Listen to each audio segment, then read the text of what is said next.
করতে পারবে সবাই, এবং প্লাস ইচ্ছা করলে অল্প কিছু টাকা বাসায়ও দিতে পারবে। এই আর কি, অস্ট্রেলিয়াতে ইনকাম পেড ভালো, ইনকামও ভালো যদি জব পান। উবার মোটামুটি ভালো আছে। ওভারঅল সব কিছু মিলিয়ে অস্ট্রেলিয়াতে ইনকাম আলহামদুলিল্লাহ। আমরা যদি নর্মালি একটা বাংলাদেশি স্টুডেন্ট যদি আমেরিকায় পড়াশোনা করে, তার খরচ যাবে নর্মালি ধরেন সব কিছু মিলিয়ে তার খরচ যাবে প্রায় 900 থেকে 1100, সব কিছু মিলিয়ে। বাংলাদেশ থেকে যদি কোনো একটা স্টুডেন্ট যদি আমেরিকা, তার মাসিক খরচ যাবে সব কিছু মিলিয়ে আপনার বাসা ভাড়া ধরেন আমি দিলাম 600 আমেরিকাতে, সে নিউ ইয়র্ক সিটিতে আশেপাশে থাকলো, তার 600 গেল। তারপর হচ্ছে যে তার খাওয়া দাওয়া দিলাম আমি 150 দিলাম, তো 750। তার হচ্ছে মোবাইলে ইন্টারনেট বিল দিলাম আমি 50, তাহলে 800। আর হচ্ছে তার ট্রান্সপোর্টেশন যে খরচ ওইটা দিলাম আমি 200। 800 আর 200 হচ্ছে কত, 1000। তো তার টোটাল খরচ যাবে 1000। হয়তো সর্বোচ্চ সে বাইরে খাওয়া দাওয়া করবে, এখানে ধরলাম 100, 1100, মানে ধরলাম টোটাল 1200 টাকা যাবে। কিন্তু ওইখানে একটা আমেরিকার স্টুডেন্ট সে কত টাকা ইনকাম করতে পারবে সেটা যদি আমরা বলি, বলো তাহলে যদি অপশন দুইটা দেওয়া হয়, কি অস্ট্রেলিয়াতে থাকবে নাকি আমেরিকাতে থাকবে, তাহলে কোনা যাবে? আমি অস্ট্রেলিয়াতে থাকবো, কারণ আমার মতে ইউএসের তুলনায় অস্ট্রেলিয়াতে ইনকাম বেশি। তারপর হচ্ছে অনেক ফেসিলিটিসগুলো ইউএসের তুলনায় এখানে বেশি। ওভারঅল আমি এখানে থাকতে চাইবো।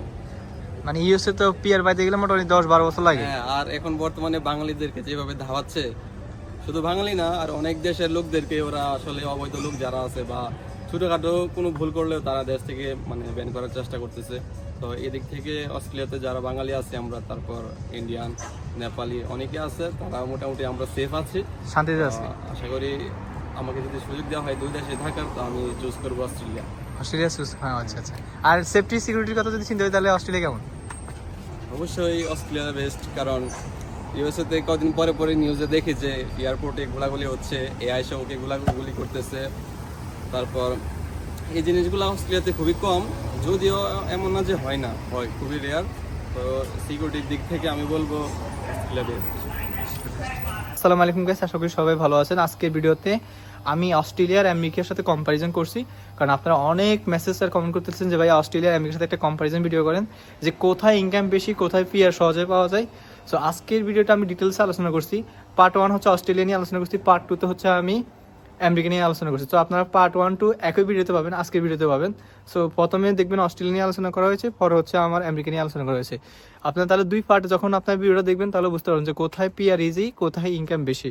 সো দুইটা যখন পার্ট দেখবেন তখন আপনাদের ক্লিয়ার হয়ে যাবে, তাহলে আপনার সিদ্ধান্ত নিতে পারবেন যে আপনাদের কোথায় যাওয়া উচিত।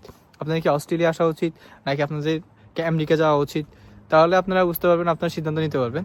কারণ সামনে ইনটেকগুলো আছে, বড় বড় intake, like February intake, November intake, September intake, আমেরিকার ইনটেক আছে, অস্ট্রেলিয়া ইনটেক আছে। সো ইনটেকগুলো আসার আগে আপনার সিদ্ধান্ত নিতে পারবেন যে কোন দেশে যাওয়াটা এখন বুদ্ধিমানের কাজ হবে। সো এই জন্য ভিডিওটা আমি ফুল ডিটেলসে আলোচনা করছি যে কোথায় গেলে আপনার জন্য বেস্ট হবে, কোথায় কত টাকা খরচ হয়, কত টাকা ইনকাম হয়, আমি আলোচনা করছি আজকের ভিডিওতে। সো ভিডিওটা অবশ্যই দেখবেন, আশা করি ভিডিওটা আপনাদের অনেক উপকার আসবে। হ্যালো, আসসালামু আলাইকুম গাইস, আশা করি সবাই আল্লাহর রহমতে ভালো আছেন। আজকের ভিডিওটা আমরা জাস্ট দুটো দেশের সাথে কম্পারিজন করবো যে কোথায় ইনকাম সবচেয়ে বেশি, আমেরিকাতে নাকি অস্ট্রেলিয়াতে। সো আমার ফ্রেন্ড তানভীর আজকে অস্ট্রেলিয়া সম্পর্কে বলবে, যেহেতু সে নতুন আসছে এখানে প্রায় 2 মাস। সো তার একটা আইডিয়া হয়েছে মানে এখানে ইনকাম কেমন, এখানের সাথে কি খাপ খেয়ে চলা যায় কিনা, টিউশন ফি ম্যানেজ করা যায় কিনা, কলেজে যদি সে পড়াশোনা করে বা অথবা ইনস্টিটিউটে পড়াশোনা করলে কি বাসায় টাকা পাঠাতে পারি কিনা। সো আজকে তার মুখ থেকে আমরা শুনবো অস্ট্রেলিয়ার বাস্তবতা। সো তানভীর, তুমি যদি বলো যে বর্তমানে অস্ট্রেলিয়াতে মানে ক্যাশ জব প্লাস যদি উবার করে সে কত টাকা ইনকাম করতে পারে? আসলে আমি অস্ট্রেলিয়াতে আসছি 2 মাস হয়েছে। আমার একটা আইডিয়া হয়েছে, আমি এখানে উবার করতেছি আসার পর থেকেই। উবারে উইকলি 24 ঘন্টা লিমিট মেনে চললে 500 উইকলি করা যায়, তাহলে মান্থলি 2000 হয়। পাশাপাশি একটু ক্যাশ জব থাকলে ক্যাশ জবে দেখা গেছে 1500 প্লাস ইনকাম করা যায়। অলমোস্ট 4000-এর মতো ইনকাম করা যাবে অস্ট্রেলিয়াতে। পার আওয়ার 25 প্লাস করা যায়। ওভারঅল 4000-এর মতো হইলে দেখা গেছে একটা স্টুডেন্টের খরচ হয় বাসা ভাড়া প্লাস খাওয়া দাওয়া, মোবাইল খরচ, ট্রান্সপোর্টেশন খরচ আছে, এই সব কিছু মিলিয়ে 1200 প্লাস ক্রস হয়ে যায়। বাকি যে টাকাটা থাকবে ওইটা টিউশন ফির জন্য সেভিং করতে পারবে সবাই, এবং প্লাস ইচ্ছা করলে অল্প কিছু টাকা বাসায়ও দিতে পারবে। এই আর কি, অস্ট্রেলিয়াতে ইনকাম পেড ভালো, ইনকামও ভালো যদি জব পান। উবার মোটামুটি ভালো আছে, ওভারঅল সব কিছু মিলিয়ে অস্ট্রেলিয়াতে ইনকাম আলহামদুলিল্লাহ। যদি সে কলেজে যদি শিফট হয়ে যায় বা ইনস্টিটিউট শিফট হয়ে যায় তখন কি তার প্যারা থাকে টিউশন ফি নিয়ে? প্রথমত সবাই আসে ইউনিভার্সিটিতে, ইউনিভার্সিটিগুলোর টিউশন ফি অনেক বেশি। যেমন আমি আসছি, আমার ইউনিভার্সিটির টিউশন ফি প্রায় 17,000 হাফ সেমিস্টার। সো আমার জন্য এটা একটু বেশি। আমারও ইচ্ছা আছে চেঞ্জ কর, যদি চেঞ্জ করে কলেজে চলে যাই তখন দেখা যাচ্ছে টিউশন ফি সর্বোচ্চ হাফ সেমিস্টারে 7 থেকে 8,000 টাকা হয় একটু মিডিয়াম রেঞ্জের ভালো মানের কলেজগুলোতে। তখন দেখা গেছে প্যারাটা একটু কম, টিউশন ফি দিয়ে কিছু টাকা সেভিং থাকবে, বাড়িতে টাকা বাড়ানো যাবে। সব কিছু মিলে অলমোস্ট ভালো, অস্ট্রেলিয়াতে আসতে পারে না। বাংলাদেশ থেকে যারা আমেরিকাতে পড়াশোনা করতে যায় তাদের টিউশন ফি 14,000 নিচে থাকে না, কারণ আমেরিকার টিউশন ফি একটু হাই। ইউনিভার্সিটি যেটা সেটা টিউশন ফি একদম কমসে কম হলেও $14,000 নিচে পাবেন না, কারণ ওসব ইউনিভার্সিটি, আমেরিকার ইউনিভার্সিটিগুলো একটু এক্সপেন্সিভ। সো ওদের টিউশন ফি সবসময় একটু বেশি থাকে। আপনি যদি তার নিম্নমানের ইউনিভার্সিটিতে যাবেন সেখানে আপনি দেখবেন যে টিউশন ফি $14,000 নিচে নাই, 14,400, 500, 14,000 থেকে শুরু। সো $14,000 হলে আপনি আমেরিকা একটা জিনিস সুবিধা আছে, ধরেন আপনি টিউশন ফি ওইখানে গিয়েও পে করতে পারবেন, অথবা আপনি এখান থেকে 4 মাস বা 5 মাসের টিউশন ফি দিয়ে গেলে হয়ে যায়। সো মানে আমাদের তো অস্ট্রেলিয়াতে হচ্ছে সিস্টেম তো হচ্ছে এরকম যে আপনি কি 1 সেমিস্টার টিউশন ফি পে করে দেন হচ্ছে অস্ট্রেলিয়াতে যাইতে হয়। বাট আমেরিকাতে সিস্টেম নেই, আমেরিকাতে আপনি 20-এর আগেও টিউশন ফি পে করতে পারেন, অথবা 20-এর পর ওইখানে যায় টিউশন ফি পে করতে পারেন। সো ওইরকম একটা অপরচুনিটি আমেরিকাতে আছে। দেন হচ্ছে আমি যদি আমেরিকার আরেকটা জিনিস আলোচনা করি, সেটা হচ্ছে যে আমেরিকাতে ইনকাম একটু সবচেয়ে বেশি, সেটা আমরা জানি, কারণ আমেরিকা হচ্ছে বিশ্বের মধ্যে টপে আছে। সো টপ কান্ট্রি যেহেতু সেক্ষেত্রে এটা ইনকাম সবসময় বেশি থাকবে, এটা আমরা জানি। আর এখানে ফ্যাসিলিটিস আছে, দুই দেশেরই ফ্যাসিলিটিস ভালো, তবে অস্ট্রেলিয়া যেরকম ফ্যাসিলিটিস আছে আমেরিকাতেও ফ্যাসিলিটিস আছে। তবে আপনি যদি পিআরের কথা চিন্তা করেন, ইনকামের কথা চিন্তা করেন, তাহলে দুই দেশের দুইটা কিন্তু তফাৎ আছে। একটা হচ্ছে পিআর কথা চিন্তা করলে অস্ট্রেলিয়া সেক্ষেত্রে আগে আছে, কারণ অস্ট্রেলিয়া আপনি একটা মানে আশা রাখতে পারেন যে অন্তত 6-7 বছর পর আপনি পিআর পাবেন। কিন্তু আমেরিকাতে আপনি নর্মালি 10-12 বছর পর পিআর পাওয়ার সম্ভাবনা খুব কম। যারা আগে গেছিল 10-12 বছর আগে তারা পিআর পাইছিল, বাট এখন তো পসিবল না, কারণ এখন হচ্ছে আপনার ডোনাল্ড ট্রাম্প সবারই বাইক করে দিতেছে, প্লাস হচ্ছে যে ও কারো রাখতেছে না, ও হচ্ছে খুব স্ট্রিক্ট হয়ে গেছে, এখন ও ভিসা সেল করতেছে, সো নাগরিকও সেল করতেছে, সো এখন নাগরিক সিটিজেনশিপ সেল করতেছে। সো আপনি আমেরিকাতে যাই যে নাগরিক হবেন সেই স্বপ্নটা আমি মনে করি বর্তমানে বাদ দেওয়াটাই ভালো, কারণ আমেরিকার ডোনাল্ড ট্রাম্প এখন অনেক স্ট্রিক্ট হয়ে গেছে। সো সে যারা হচ্ছে অবৈধ আগে যারা গেছিল, সে হচ্ছে আগে যারা অবৈধ গেছিল তাদেরকে বাইর করে দিতেছে, প্লাস নাগরিক যে বিষয়টা সেটা হচ্ছে সে সিটিজেনশিপটা অনেক হার্ড করে ফেলছে। সো আগে হচ্ছে কি একটা মানুষ ওইখানে যায় মতো বিয়ে করলে মতো নাগরিক হয়ে যেত, বা ওইখানে একটা বাচ্চা নিলে মতো নাগরিক হয়ে যেত, বাট সেটা এখন টোটালি অফ করে দিছে, কারণ আমেরিকার সরকার যে ডোনাল্ড ট্রাম্প তিনি চাইতেছে না যে তার দেশে এখন অবৈধ কোনো লোক আসুক অথবা সহজে কেউ নাগরিক হোক, সেটা সে অফ করে দিছে। আগে ছিল, আগে বাইডেনের সময় তখন ছিল। আমরা আমেরিকার একজন ইন্টারন্যাশনাল স্টুডেন্টের মাসিক খরচ কত আমরা এটা আলোচনা করি। ধরুন অস্ট্রেলিয়ার কথা যদি আমি বলি, অস্ট্রেলিয়া হচ্ছে একটা স্টুডেন্ট, সে যদি কমের মধ্যে যদি থাকে বাসা ভাড়া, তার মিনিমাম 400 যায়, হ্যাঁ 400 যায় আর কি, যেটাকে আমরা ডলার বলি, 400 যায়। মানে সে যদি একদম চিপেস্ট কোনো একটা বাসাতে থাকে যেটা একদম কম দামের মধ্যে, আর যদি সে যদি নিজে একটু ভালোবাসার মধ্যে থাকে তাহলে 600 থেকে 700, 800 এরকম যায় সিটির মধ্যে আর কি। যেমন মেলবোর্নে যদি আপনি বাসার মধ্যে থাকেন, ভালো একটা বাসায় থাকেন, তাহলে আপনার নিম্ন 800 টাকা যাবে, বাট আপনি সিটিতে গেলে সেটা 1000 হবে। সো মানে যদি আপনি ভালো বাসায় থাকতে চান আর কি, সিঙ্গেল রুমে একলা আপনার জন্য। আর আপনি যদি দূরে থাকেন, মেলবোর্ন আর সিডনি হোক, আপনি যদি দূরে থাকেন মানে যেসব এরিয়া গ্রাম অঞ্চলের দিকে একটু টাইপের, ওগুলোতে থাকলে তখন আপনি 400 অড দিয়ে ভালো একটা বাসা পাবেন, সিঙ্গেল বাসা পাবেন 400-350 অড দিয়ে, কারণ ওগুলো গ্রাম এরিয়াতে, এগুলো এখান থেকে ট্রেনে করে যাইতে 1 ঘন্টা লাগে। সো ডিস্টেন্সের উপর কথা বলে আপনি কোন শহরে থাকতেছেন তার উপর ডিপেন্ড করে। আমেরিকা তো সেম, আমেরিকাতে যদি আপনি নিউ ইয়র্কের এরিয়ার আশেপাশে থাকেন, সো নিউ ইয়র্ক বেসড যদি এরিয়াতে থাকেন তাহলে হচ্ছে আপনার মানে আপনার $650 যাবে, ইউএসডি যাবে। আর আপনি যদি নিউ ইয়র্ক থেকে একটু দূরে থাকেন, মানে যেগুলো সব এরিয়া একটু গ্রাম টাইপের, ওগুলোতে থাকলে আপনার 450, 300, 350 এরকম যাবে, এর বেশি যাবে না। সো বাসা ভাড়া একটু ভিন্নতা আছে আমেরিকা অস্ট্রেলিয়ার সাথে। এরপর যদি আপনাদেরকে বলি যে খাওয়া দাওয়ার খরচ, কারণ একটা স্টুডেন্ট অস্ট্রেলিয়াতে তার খাওয়া দাওয়া, এক একজনের খাওয়া দাওয়ার মানে পরিমাপ এক এক রকম। কেউ খাওয়া দাওয়াতে একটু বেশি খরচ করে, একটু কম খরচ করে। ধরেন আমার কথা বলতেছি, আমার হচ্ছে অস্ট্রেলিয়াতে পার মান্থ আমার হচ্ছে খাওয়া দাওয়াতে, শুধু খাওয়া দাওয়াতে যাচ্ছে $200, মানে বাজার।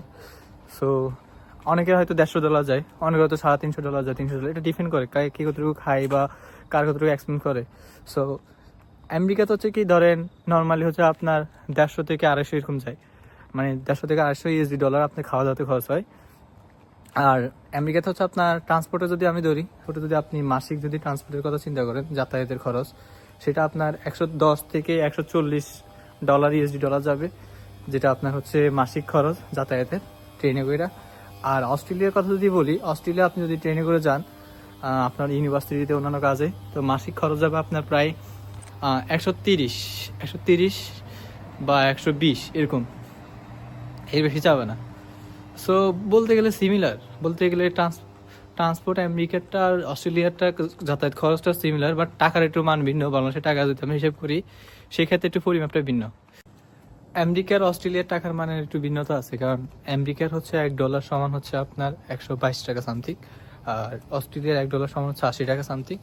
সো টাকার ভিন্নতা আছে, সো মানের ক্ষেত্রে একটু ভিন্ন, বাট যাতায়াতের খরচ যদি ধরি আমরা, দুইটাই কিন্তু সেম, অত বেশি না।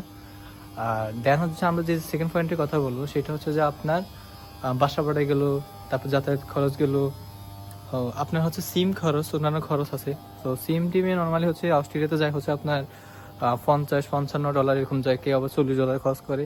আমেরিকাতেও সেম, আমেরিকাতে আপনার $30-35 যায় সিমে, কেউ আবার $40 খরচ করে।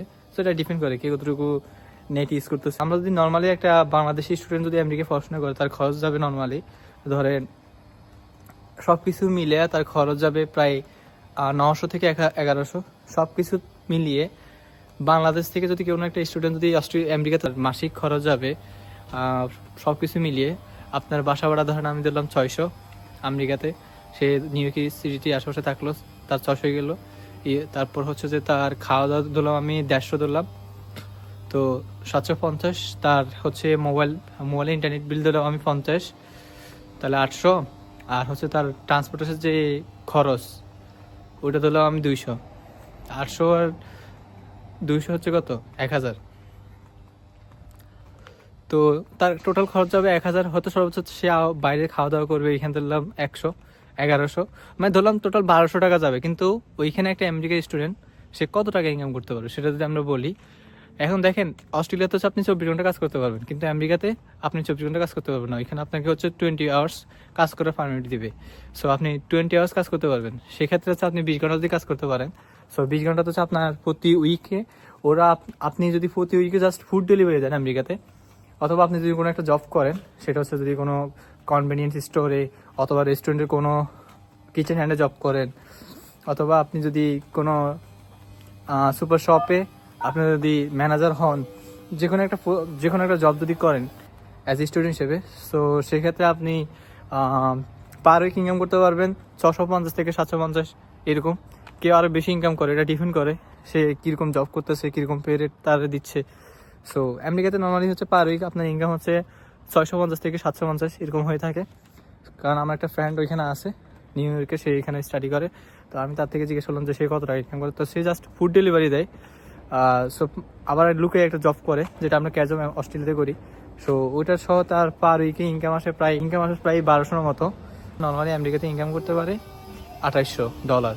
সো তার সব কিছু মিলিয়ে, খাওয়া দাওয়া সব কিছু মিলিয়ে খরচ যায় কত, $1200।